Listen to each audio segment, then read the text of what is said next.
வணக்கம். திசைகளின் 10 மணி செய்திகள். குழந்தைகளுக்கு ஆரம்ப கல்வி புதிய சட்டம் இயற்றப்படும். குழந்தைகளுக்கு ஆரம்ப கல்வி தொடர்பாக புதிய சட்டம் இயற்றப்படும் என்று கல்வி அமைச்சர் ஃபட்லினா சிடேக் தெரிவித்துள்ளார். விரிவான கட்டுப்பாடு மற்றும் திறம்பட செயல்படுத்தப்படுவதை உறுதி செய்வதற்கு குழந்தைகளின் ஆரம்ப கல்விக்காக பிரத்யேக சட்டம் தேவைப்படுவதாக அமைச்சர் குறிப்பிட்டார்.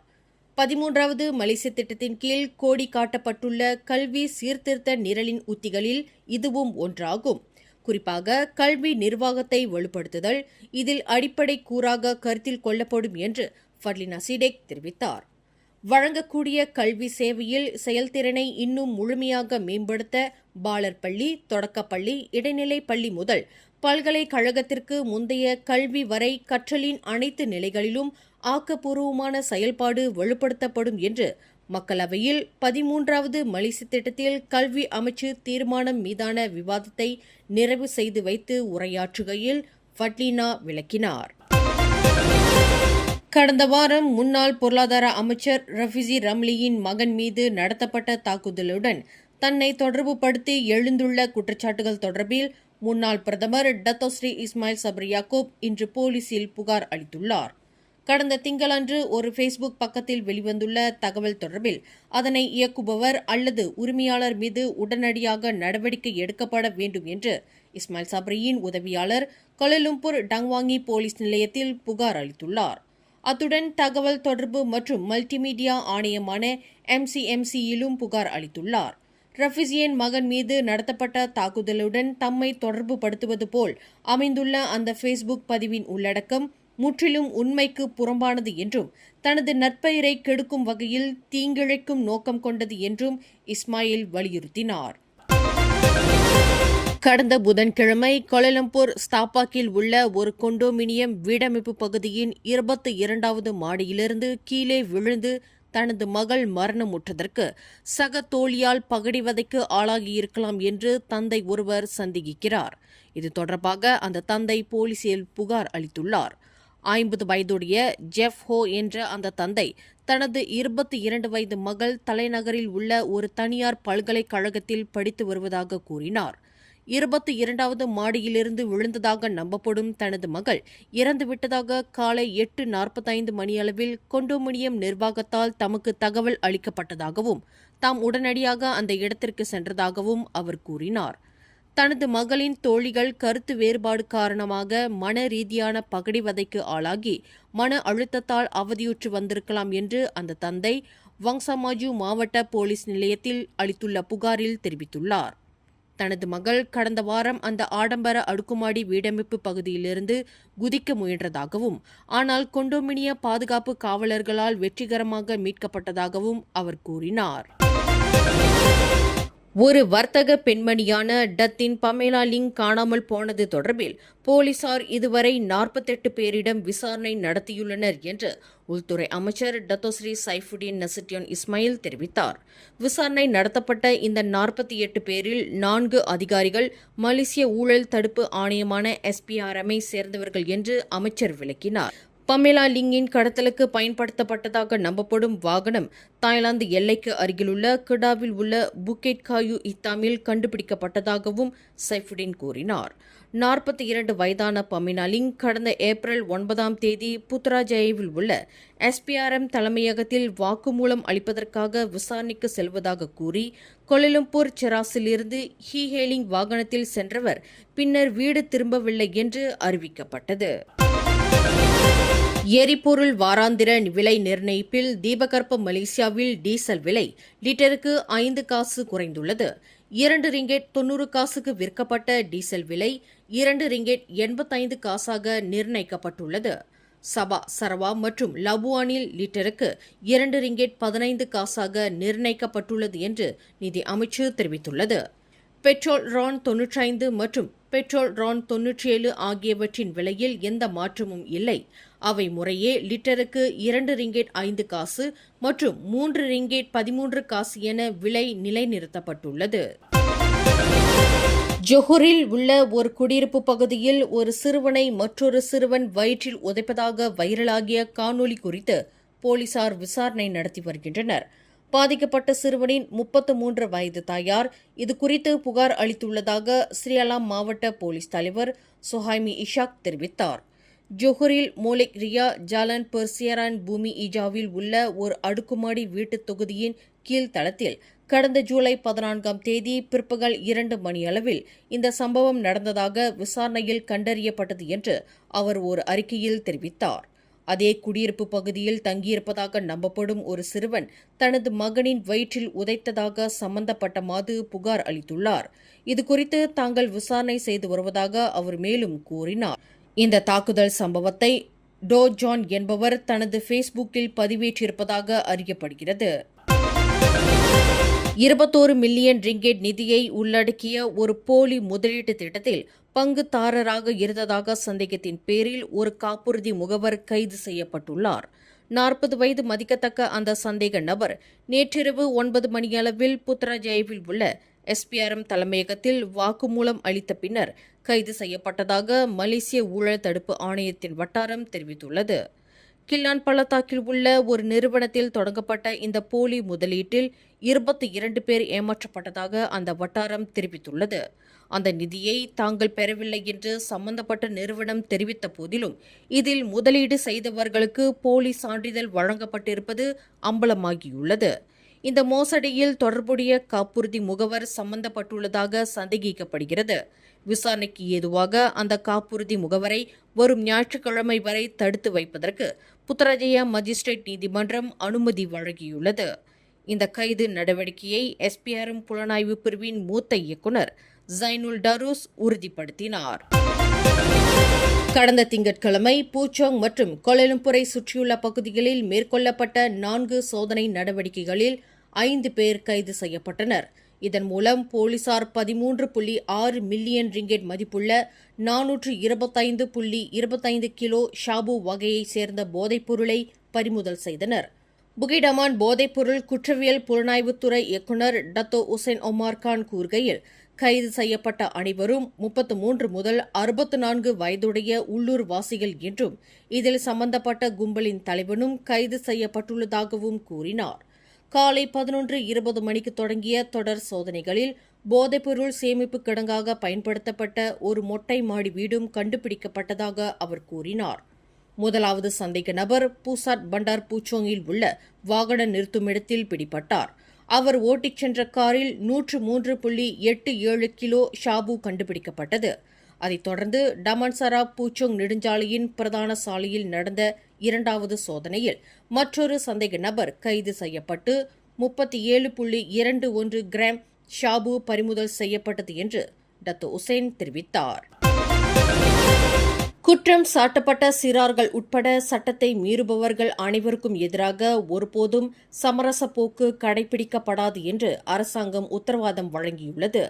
குறிப்பாக சிறார் குற்றவாளிகள் சம்பந்தப்பட்ட வழக்குகளை கையாள 2001ஆம் ஆண்டு சிறார் சட்டம் வரையப்பட்டதாக பிரதமர் துறை அமைச்சர் டத்தோஸ்ரீ அசலினா ஒத்மான் சைட் கூறினார். இந்த வழக்குகள் குறித்து சிறார் ஆணையர் விளக்கியுள்ளார். சிறார்கள் மீது குற்றம் சாட்டப்படக்கூடாது என பொருள்படும்படியான எந்த விளக்கத்தையும் அவர் கொடுக்கவில்லை. மாறாக சிறார்கள் மீது குற்றம் சாட்டப்பட்டால் நீதிமன்றத்தில் என்ன நடைமுறை இருக்கும் என்பதை அவர் குறிப்பிட்டுள்ளார்.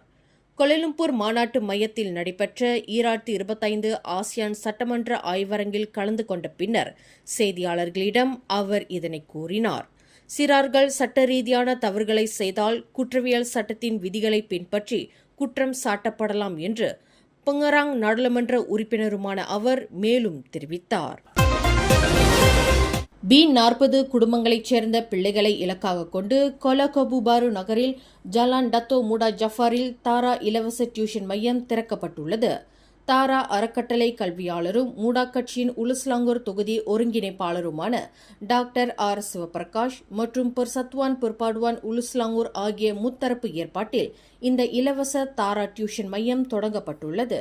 இதன் திறப்பு விழா கடந்த ஞாயிற்றுக்கிழமை தாரா அறக்கட்டளையின் தலைவரும் தோற்றுநருமான டத்தோ பிரதீப் குமார் குக்ரேஜா முன்னிலையில் டாக்டர் சிவபிரகாஷும் இயக்க பொறுப்பாளர் S. ஸ்ரீகாந்தும் அதிகாரப்பூர்வமாக திறந்து வைத்தனர். தாரா அறக்கட்டளையின் தோற்றுநர் டத்தோ பிரதீப் குமார் கூறுகையில், B40 குடும்பங்களைச் சேர்ந்த மாணவர்களின் ஆரம்ப கல்வியில் கவனம் செலுத்துவதன் மூலம் பின்தங்கிய சமூகங்களிடையே வறுமை சுழற்சியை தகர்க்க முடியும் என்றார்.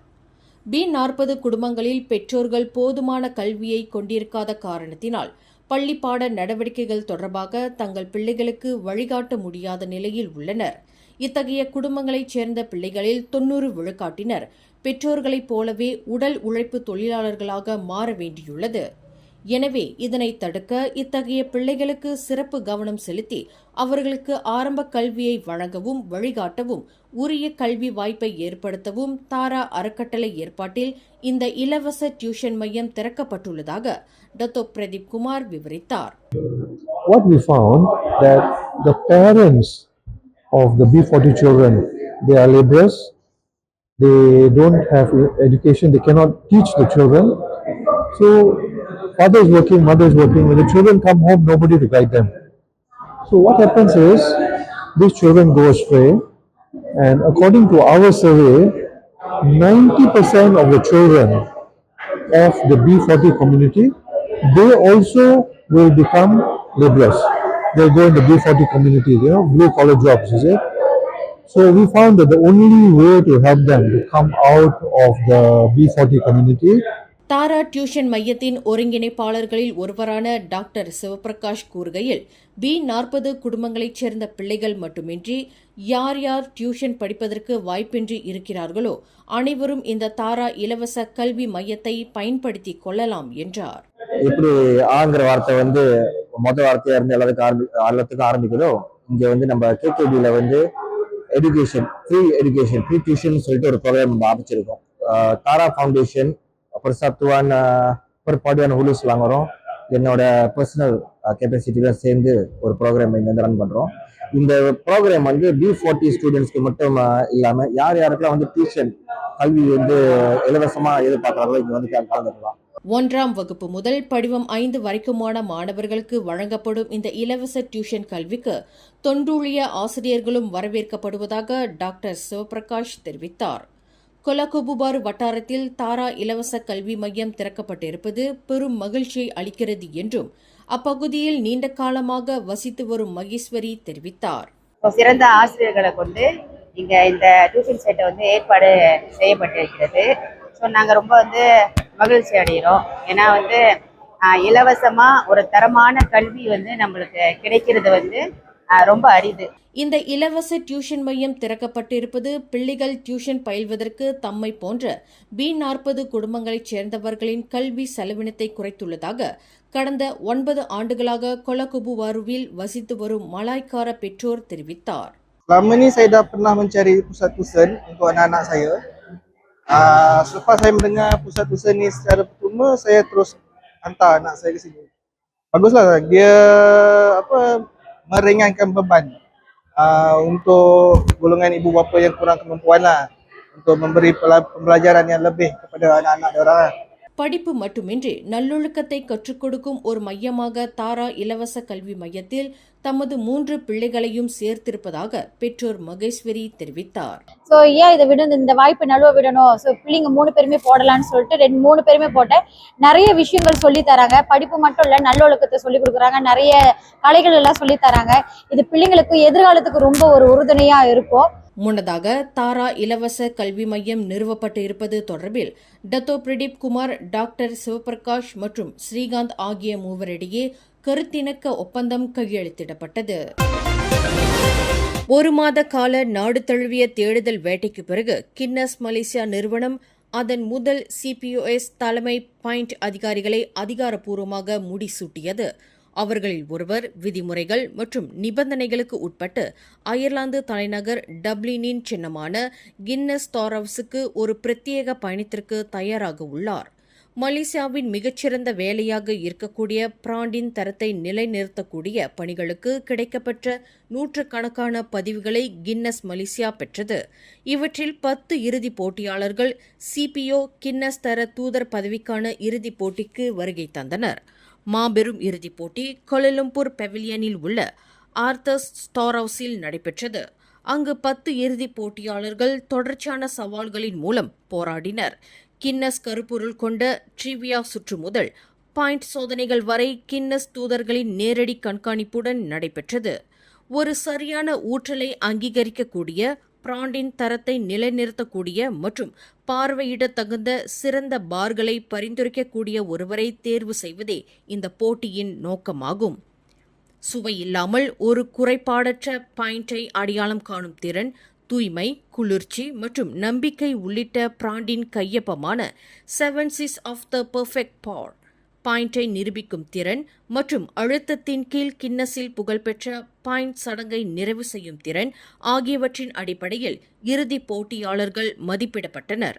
இதில் புதிய கின்னஸ் தர தூதர்களாக 3 தேர்வு செய்யப்பட்டனர்.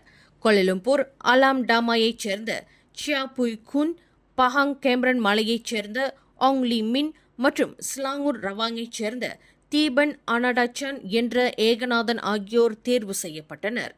இவர்களில் கிராண்ட் சிபிஓவாக சியாவ் புய் குன் தேர்ந்தெடுக்கப்பட்டார்.